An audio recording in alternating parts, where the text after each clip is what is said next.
Friends, জয়েন্টের সমস্যা বা আর্থ্রাইটিস কতটা যন্ত্রণাদায়ক, কতটা কষ্টদায়ক তিনিই জানেন, যিনি এই কষ্ট আগে ভোগ করেছেন বা বর্তমানে ভোগ করে চলেছেন। আজকের ভিডিওতে আপনাদের সাথে এমন দুটি ডিআইওয়াই রেমেডি শেয়ার করব, যে রেমেডিগুলির মাধ্যমে আপনার এই জয়েন্টের সমস্যার থেকে আপনি খুব সহজেই মুক্তি পেতে পারেন। এই দুটি রেমেডির মধ্যে একটি হবে পেন রিলিফ অয়েল। সেই পেন রিলিফ অয়েল যদি আপনার ওই জয়েন্টের মধ্যে বা আপনার ওই ব্যথার জায়গাতে লাগাতে পারেন, ব্যথা বেদনার ইনস্ট্যান্ট রিলিফ আপনি পেতে পারেন।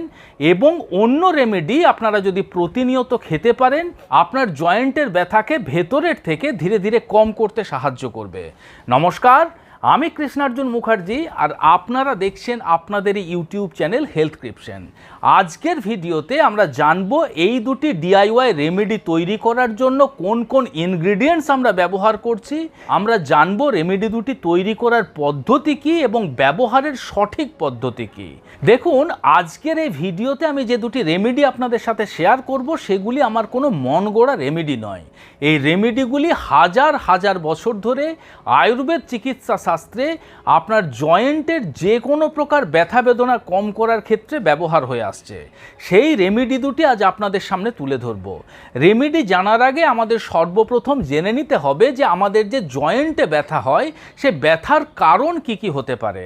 সর্বপ্রথম আপনার অস্টিও আর্থ্রাইটিসের কারণে জয়েন্টে ব্যথা হতে পারে, রুমেটয়েড আর্থ্রাইটিসের কারণে জয়েন্টে ব্যথা হতে পারে। আপনার যদি বডি ওয়েট বেশি থাকে, অর্থাৎ যদি আপনি ওবেসিটি বা ওভারওয়েটের সমস্যায় ভুগছেন, সেক্ষেত্রে আপনার জয়েন্টে ব্যথা হতে পারে। আপনার জয়েন্টে যদি কোনো প্রকারের কোনো চোট লেগে থাকে বা আঘাতজনিত কারণেও কিন্তু আপনার জয়েন্টে ব্যথা হতে পারে। এছাড়া মনে করুন আপনি এমন কোনো জায়গাতে কাজ করেন যেখানে আপনাকে প্রতিনিয়ত প্রচুর ভারী জিনিস বয়ে নিয়ে যেতে হয়, সেক্ষেত্রেও কিন্তু আপনার জয়েন্টে ব্যথা হতে পারে। আবার আপনি যদি সেডেন্টারি লাইফস্টাইল লিড করেন বা যদি আপনার জয়েন্টগুলির মুভমেন্ট কম থাকে, এমন কিছু যদি আপনি কাজ করছেন যেখানে আপনাকে সারাদিন বসে বসে কাজ করতে হচ্ছে, আপনি হাঁটা চলা সারাদিনে খুব কম পরিমাণে করছেন, সেক্ষেত্রেও কিন্তু আপনার জয়েন্টের ব্যথা হতে পারে। বংশগত কারণেও কিন্তু আপনার জয়েন্টে ব্যথা হতে পারে। এছাড়া বিভিন্ন মেটাবলিক ডিজিজের কারণেও কিন্তু আপনার জয়েন্টে ব্যথা হতে পারে। এই পেন রিলিফ অয়েল তৈরি করার জন্য আমাদের প্রয়োজন হবে 50 গ্রাম পরিমাণে সরষের তেল। দেখুন, এই সরষের তেল আপনার একটি প্যানের মধ্যে দিয়ে সেটিকে গরম করুন। তারপর সেটি গরম হয়ে যাওয়ার পরে গ্যাসের ফ্লেমটিকে একদম লো ফ্লেমে দিয়ে দেন। এখন আমি যে সমস্ত ইনগ্রিডিয়েন্টসগুলি বলবো, সেগুলি ধীরে ধীরে ওই তেলের মধ্যে অ্যাড করুন। আপনি তার মধ্যে দিয়ে দেন 1 ইঞ্চি পরিমাণে একটি কাঁচা আদাকে গ্রেট করে নিয়ে বা ঘষে নিয়ে তার মধ্যে দেন। আপনি তার মধ্যে দিয়ে দেন 4 থেকে 5 কোয়া রসুনকে ক্রাশ করে নিয়ে বা একদম ছোট্ট ছোট্ট টুকরোতে কেটে নিয়ে ওই তেলের মধ্যে দেন। তার মধ্যে আপনি অ্যাড করুন 10 থেকে 12টা লবঙ্গ এবং 1 চামচ আজওয়াইন বা জোয়ান বা জৈন। এখন ওই লো হিটে বা লো ফ্লেমে আপনি একটি চামচের মাধ্যমে সমস্ত মিশ্রণটিকে নাড়াতে থাকুন। 5 থেকে 7 মিনিট এইভাবে লো ফ্লেমে তেলের সাথে সমস্ত ইনগ্রিডিয়েন্টসগুলিকে গরম করার পরে গ্যাসের ফ্লেমটিকে বন্ধ করে ঠান্ডা হতে দেন। 5 থেকে 7 মিনিট পরে সেটি যখন কুসুম কুসুম গরম অবস্থায় থাকবে, সেটিকে ছাঁকনির মাধ্যমে ছেঁকে নেন। তারপর আপনি একটি কর্পূরের ট্যাবলেট নিয়ে নেন বা কিউব আকারে যে কর্পূর বাজারে বিক্রি হয়, তত পরিমাণে একটি কর্পূরকে নিয়ে আপনি খুব ভালোভাবে গুঁড়ো করে নেন বা ক্রাশ করে নিয়ে ওই তেলের সাথে মিশিয়ে নেন। তবে কর্পূর মেশানোর আগে এই বিষয়টা অবশ্যই আপনাদের মনে রাখতে হবে যে ওই মিশ্রণটি গ্যাস ওভেনে থাকার সময়তে কোনো মতেই কিন্তু আপনি কর্পূর ব্যবহার করবেন না। কর্পূর একটি দাহ্য বস্তু, তাই এটি খুব সহজেই কিন্তু আগুন ধরে যাওয়ার চান্স থাকতে পারে। এখন ওই তেলটি কুসুম কুসুম গরম অবস্থাতে আপনার যে জয়েন্টে ব্যথা হচ্ছে, সেই জয়েন্টে খুব ভালোভাবে মালিশ করে দিলেই তাৎক্ষণিক দেখবেন আপনার ব্যথা বেদনা কম হতে শুরু হয়েছে। দেখুন, এই তেল আপনাকে তাৎক্ষণিকভাবে ব্যথা বেদনা থেকে মুক্তি দিতে পারে। তার কারণ এই তেল তৈরি করার জন্য আমরা যে সমস্ত ইনগ্রিডিয়েন্টস ব্যবহার করেছি, প্রত্যেকটি ইনগ্রিডিয়েন্টসের মধ্যে রয়েছে প্রচুর পরিমাণে হাই কোয়ালিটির anti inflammatory property, antioxidant, pain relieving agent. সবে মিলেমিশে আপনার ওই জয়েন্টের ব্যথা বেদনা কম করার জন্য এই তেলটি অত্যন্ত ফলপ্রসূ।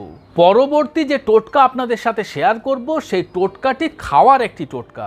সেই টোটকা তৈরি করার জন্য সর্বপ্রথম আমরা নিয়ে নেব 1 গ্লাস পরিমাণে বা 200 ml পরিমাণে দুধ। এখন সেই দুধটিকে একটি প্যানের মধ্যে দিয়ে গরম হতে দেবো। সেই দুধটি যখন গরম হয়ে যাবে তখন তার মধ্যে আমরা অ্যাড করব 1/2 চামচ পরিমাণে হলুদের গুঁড়ো, 1 পিঞ্চ গোলমরিচের গুঁড়ো, 1 ইঞ্চি পরিমাণে আদাকে নিয়ে সেটিকে গ্রেট করে নিয়ে সে গ্রেটেড আদা ওই দুধের মধ্যে দেবো। নিয়ে নেব 2 থেকে 3 কোয়া রসুন।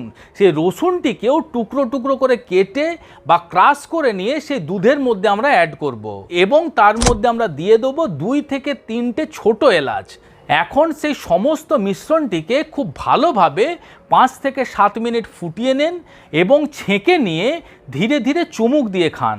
যদি স্বাদের জন্য আপনার খেতে অসুবিধে হয় সেক্ষেত্রে ওই পানীয়র মধ্যে আপনি সামান্য মিছরি বা গুড় অ্যাড করতে পারেন।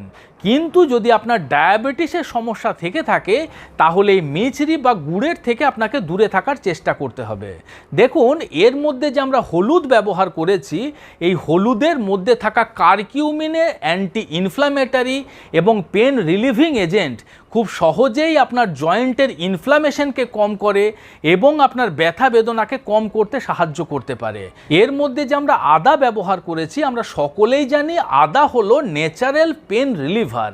আদা খুব সহজেই যে কোনো প্রকারের ব্যথা বেদনাকে কম করতে সাহায্য করতে পারে। এর মধ্যে যে রসুন ব্যবহার করেছি সেই রসুনের অ্যান্টি ইনফ্ল্যামেটরি প্রপার্টি আপনার জয়েন্টের ইনফ্ল্যামেশনকে কম করে, আপনার ব্যথা বেদনাকে কম করতে সাহায্য করে। এর মধ্যে যে আমরা 1 পিঞ্চ গোলমরিচের গুঁড়ো ব্যবহার করেছি, সেই গোলমরিচের অ্যান্টি ইনফ্ল্যামেটরি প্রপার্টি তো রয়েছে, তার সাথে সাথে ওই গোলমরিচ হলুদের মধ্যে থাকা কারকিউমিনের অ্যাবজর্পশন বা অ্যাক্টিভিটি আপনার শরীরে কয়েক গুণ বেশি বৃদ্ধি করে দিতে পারে। তার ফলে এই পানীয়টি আরও অনেক বেশি উপকারী হয়ে ওঠে। এর মধ্যে যে আমরা ছোট এলাচ ব্যবহার করেছি, সেই ছোট এলাচ পানীয়টিতে একটি সুগন্ধ দিতে পারে এবং তার সাথে সাথে এই ছোট এলাচের মধ্যেও প্রচুর পরিমাণে পেন রিলিভিং প্রপার্টি রয়েছে যা আপনার ব্যথা বেদনাকে কম করতে সাহায্য করতে পারে। অতএব এটা আমরা বলতে পারি যে এই সমস্ত ইনগ্রিডিয়েন্টস মিলেমিশে আপনার জয়েন্ট পেনের ক্ষেত্রে একটি সিনার্জেস্টিক এফেক্ট কিন্তু দিতে পারে।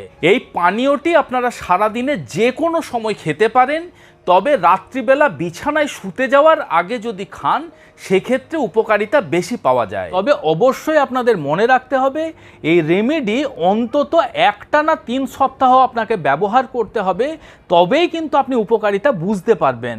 আশা করি ভিডিওটি আপনাদের ভালো লেগেছে, ইনফরমেটিভ লেগেছে। যদি ভালো লেগে থাকে তাহলে অবশ্যই ভিডিওটিকে লাইক করবেন। এখনও পর্যন্ত যদি আমাদের এই হেলথক্রিপশন ইউটিউব চ্যানেল আপনারা সাবস্ক্রাইব না করে থাকেন বন্ধুরা, তাহলে অবশ্যই চ্যানেলটিকে সাবস্ক্রাইব করে পাশে থাকার অনুরোধ রইল। খুব শীঘ্রই দেখা হচ্ছে এই রকম ধরনেরই একটি ইনফরমেটিভ এবং ইন্টারেস্টিং ভিডিওর সাথে। ততক্ষণ নিজেদের খেয়াল রাখবেন। আপনাদের সুস্থতা এবং দীর্ঘায়ু কামনা করছি। ধন্যবাদ।